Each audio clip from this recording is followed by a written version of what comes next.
Hello achievers. मैं हूं प्रभात कुमार बेहरा, तुम्हारे chemistry teacher.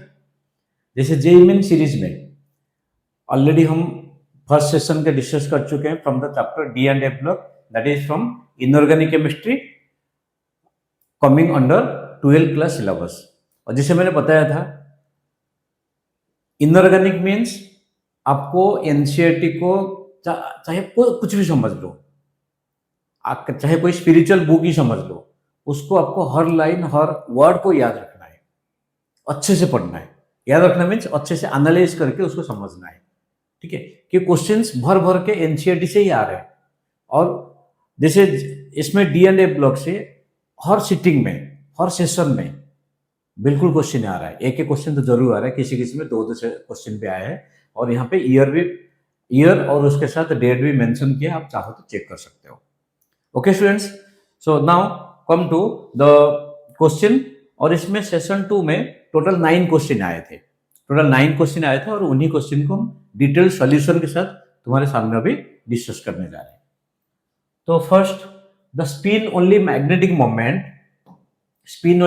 Moment values of Mn+ ion formed among nickel, zinc, manganese और copper that has the least enthalpy of atomization।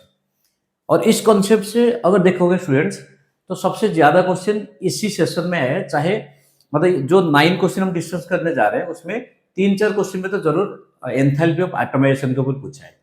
तो enthalpy of atomisation है क्या? Enthalpy of atomisation is related to metallic bonding, means how much energy is to be given in order to convert the element into the atomic form। ठीक है, उसमें metallic bonding break करना है। तो जहां पे जितना ज्यादा स्ट्रॉन्गर मेटालिक बॉन्डिंग होगा, उसका एंथैल्पी ऑफ एटमाइजेशन उतना ज्यादा होगा। तो कुछ फैक्टर्स है जो कि एंथैल्पी ऑफ एटमाइजेशन को उसको अफेक्ट करते हैं। अगर देखोगे 3D सीरीज मीन्स आपका जो first row of transition element, highest enthalpy of atomisation है वानाडियम का और लोएस्ट है जिंक का। और उसमें किसी के पास अगर D10 या D5 कॉन्फ़िगरेशन होगा तो उसका एंथैल्पी ऑफ एटमाइजेशन कम होता है। सबसे लोएस्ट किसका है? जिंक का है, उसमें D10 है। कॉपर के भी लोअर है, मैंगनीज के भी लोअर है, क्रोमियम के भी लोअर है। ठीक है स्टूडेंट, समझ है? अच्छा, अब देखते हैं इसमें क्या पूछा है। लीस्ट वैल्यू, और इसमें जिंक दिया है और बाकी कॉपर भी दिया है। तो सबसे लोएस्ट मैंने जैसे अभी बताया था, हाईएस्ट है वानाडियम का, जिंक का सबसे लोएस्ट है। तो जिंक में Mn+, ठीक है। तो इसमें पूछा Mn+ ion formed among that has the least enthalpy of atomisation. Okay, तो ऐसे भी जिंक हमेशा Zn2+ बनाता है, ठीक है, Zn2+ बनाता है। तो यहाँ पे देखो Zn2+ है, तो Zn2+ है। तो इसमें कॉम्प्लेक्स क्या हुआ? Zinc that is hexa aqua zincate, okay, hexa aqua zinc chloride, ठीक है। तो दिस इज द आंसर। और जिंक का यहाँ पे ऑक्सीडेशन स्टेट क्या है? 2+। तो N का वैल्यू यहाँ पे कितना आ गया? N is 2। तो answer here it is coming as 2। तो इसमें बताते स्पिन ओनली मैग्नेटिक मोमेंट। तो स्पिन ओनली यहाँ पे N वैल्यू अगर 2 हो गया तो μs कितना होगा? N मीन्स यहाँ पे जो N+ दिया है, ठीक है, तो यहाँ पे वैलेंसी है। तो म्यू कितना होगा? 0 × 2, that is 0, square root that is 0। ये समझ है? अच्छा, अब चलो next question. The metal ions that have the calculated spin only magnetic moment value 4.9। अच्छा, अगर μs का वैल्यू कितना है? 4.9 है, that is N × N+2 square root that is 4.9। तो N वैल्यू कितना होगा? तो ये 5 हो जाएगा। 5 मीन्स N का वैल्यू कितना होगा? 4 होगा, ठीक है। N का वैल्यू 4 होगा। 4 × 2, सॉरी 4 × 4+2, N × N+2, 4 × 4+2 कितना हो जाएगा? 4 × 4+2 मीन्स 24 का स्क्वायर रूट यहाँ पे कितना आ गया? 4.9 आ गया। तो इसका मतलब N अगर 4 है तो हमें देखना है इनमें किसके पास एक नहीं, उसमें एक से ज्यादा होगा, क्योंकि ऑप्शन देख लो। अनपेयर्ड इलेक्ट्रॉन 4 है। क्रोमियम अगर देखोगे तो क्रोमियम के पास 4s1 3d 5 होता है। तो क्रोमियम 2+ मीन्स 3d4, बिल्कुल ये है। ठीक है, आयरन, आयरन है 4:3d6, अगर आयरन 2+ है 4s0 3d6, बिल्कुल इसमें भी आ रहा है। अच्छा अब देखते हैं नेक्स्ट, Fe3+, इसमें D5 कॉन्फ़िगरेशन होगा, ये नहीं होगा। ठीक है, अच्छा अब कोबाल्ट, कोबाल्ट में 4s2 3d7, कोबाल्ट 3d7, तो अगर कोबाल्ट 2+ हुआ 3d7 मीन्स 3 अनपेयर्ड इलेक्ट्रॉन होगा, 2 पेयर्ड हो जाएंगे, बाकी 3 अनपेयर्ड होगा, ये भी नहीं होगा। और Mn3+, ये होगा क्यों? क्योंकि मैंगनीज का क्या होता है 4s2 3d5, Mn3+ में 3d4 हो गया, तो इसमें ए बी और ई, ए बी ई ऑप्शन 3 आ गया। अब चलो next, the incorrect relationship in the following pair in relation to ionisation enthalpy. Okay, तो इसका मतलब ये जो आयोनेशन एनर्जी दिया है, जो साइन दिया है, इंक्रीजिंग ऑर्डर में दिया है, इसमें कौन सी इनकरेक्ट है, कौन सी इनकरेक्ट है, ये देखना है। अगर देखोगे कोई भी एलिमेंट के लिए आयोनेशन एनर्जी ऐसा एक प्रॉपर्टी है, कोई भी एलिमेंट के लिए successive values of ionisation energy क्या होता है, हमेशा इंक्रीज होता है। तो इसका मतलब Fe3+ का ज्यादा होगा Fe2+ से, Mn2+ का ज्यादा होगा Mn+ से, इसको भी ज्यादा कुछ सोचने की जरूरत नहीं है। अब बाकी 2 और 4 ऑप्शन में देखते हैं हमें क्या फाइंड आउट करना है, इसमें फाइंड आउट करना है इनकरेक्ट फाइंड आउट करना है। तो Mn2+ का, Mn2+ में 3d5 है और आयरन 2+ में 3d6 है। अब बताओ ionisation energy 3d5, d5 means half field का ज्यादा होगा या d6 का ज्यादा होगा? बिल्कुल d5 का ज्यादा होगा, लेकिन यहाँ पे उल्टा दिया है, तो आंसर तो इसे 2 आ गया। अगर Mn+ देखोगे तो दैट इज 3d6 और Cr+ 3d5, तो ऑब्वियसली 3d5 का ही ज्यादा है, तो इसका मतलब आंसर क्या मिल गया? आंसर मिल गया हमें 2 मिल गया। अब चलो next, given below are 2 statements. Statement 1, CrO3 stronger oxidizing agent than MoO3। Chromium के नीचे मोलिब्डेनम है, क्रोमियम के नीचे मोलिब्डेनम है ग्रुप 6 में। ठीक है, both are belonging to group 6 in the periodic table. अच्छा बताओ, इसमें दिया है CrO3 stronger oxidising agent, oxidising means खुद रिड्यूस होगा। अगर देखोगे क्रोमियम का साइज कम है, किसके कंपैरिजन में? मोलिब्डेनम कंपैरिजन में। अगर क्रोमियम का साइज कम होगा और दोनों का +6 ऑक्सीडेशन स्टेट है, तो फिर व्हिच ऑक्सीडेशन स्टेट और व्हिच एटम, क्रोमियम और molybdenum, will easily accept a pair of electron? तो क्रोमियम होगा क्योंकि स्मॉल साइज है, तो बिल्कुल सही है, स्टेटमेंट 1 करेक्ट है। Statement 2, Cr6 is more stable than MO6, नहीं है, क्योंकि जैसे जैसे एलिमेंट का साइज लार्जर होता है उसका हायर ऑक्सीडेशन स्टेट का स्टेबिलिटी बढ़ता है, तो molybdenum +6 is more stable then chromium +6, तो ये हो गया गलत। तो ऑप्शन क्या आ गया? 4 आ गया। स्टेटमेंट 1 इज ट्रू और स्टेटमेंट 2 इज फॉल्स। अब next question, among scandium, manganese, cobalt, copper, identify the element with highest enthalpy of atomization। जैसे मैंने बताया था एंथैल्पी ऑफ एटमाइजेशन कौन कौन से फैक्टर डिपेंड करता है, जिसके पास इधर हाफ फील्ड होगा या फुल फील्ड होगा उसका एंथैल्पी ऑफ एटमाइजेशन कम होता है। ठीक है, तो इसमें अगर देखा जाए, और ऐसे भी स्कैंडियम का बहुत ही कम होता है, स्कैंडियम का बहुत ही कम होता है, तो स्कैंडियम सबसे कम हो गया।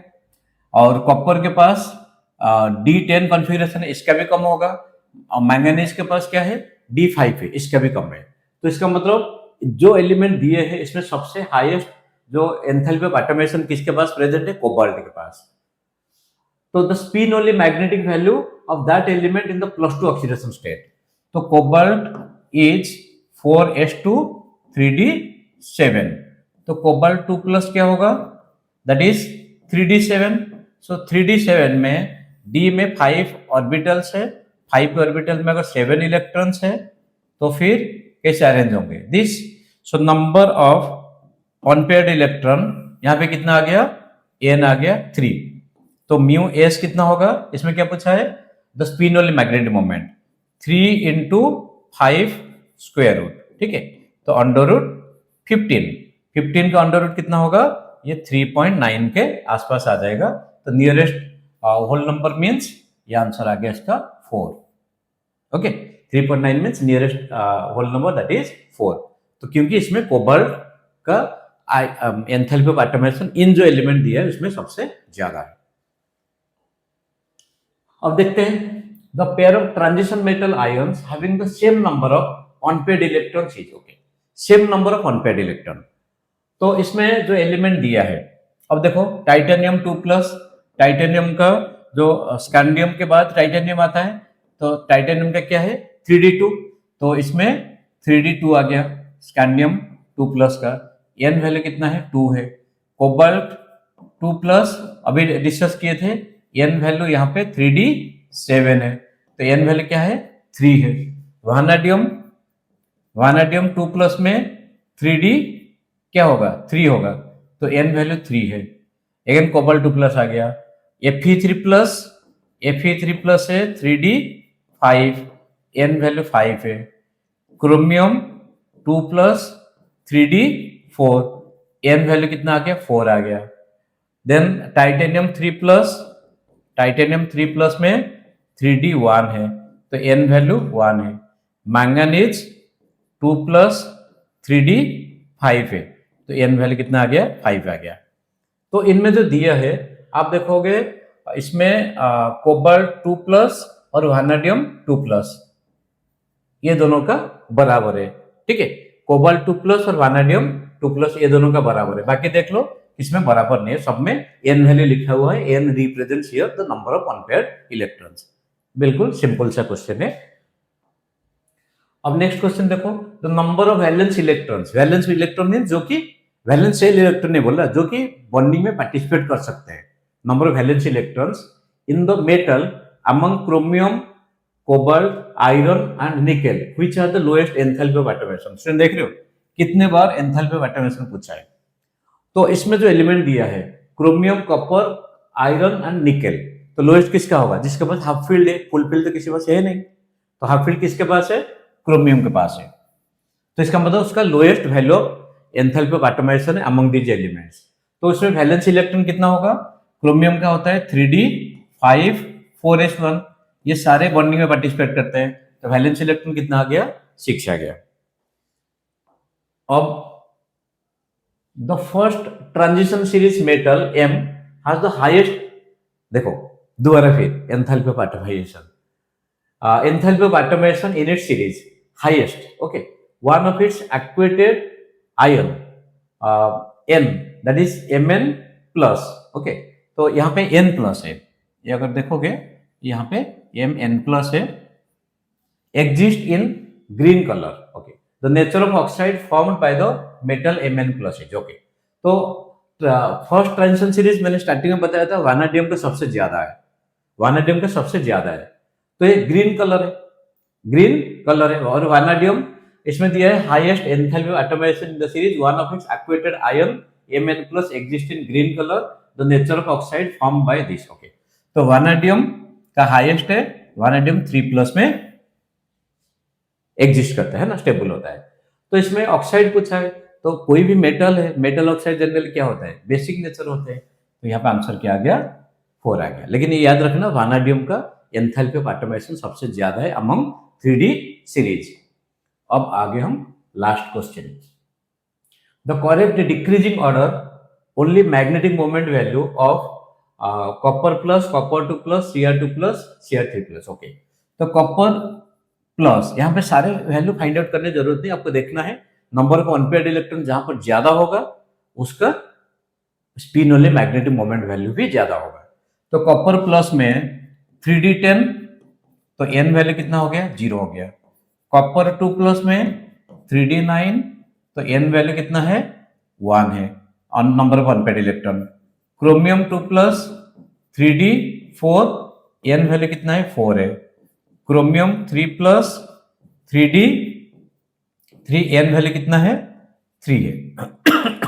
अच्छा अब बताओ सबसे हाईएस्ट किसका होगा, सबसे highest copper 2+, than copper 3+, than copper 2+, than copper, तो आंसर क्या आ गया 3 आ गया। ओके स्टूडेंट्स, इतने ही क्वेश्चन आए थे जो कि सेशन 2 में कितने क्वेश्चन हो गए थे 9 क्वेश्चन है। तो बिल्कुल जैसे दोबारा मैं वही चीज रिपीट कर रहा हूं, जो भी क्वेश्चन आ रहे हैं आप सेशन 1 के भी हम देखे थे, सेशन 2 के भी देखे हैं, तो उसमें क्या है, बिल्कुल सारे क्वेश्चन एनसीईआरटी बेस से ही आ रहे हैं, तो आप इसलिए एनसीईआरटी को अच्छे से एनालाइज करके पढ़ लो. Okay, students. So we are going to meet in the next video. So keep watching Prabhat Chemistry YouTube channel. God bless you all.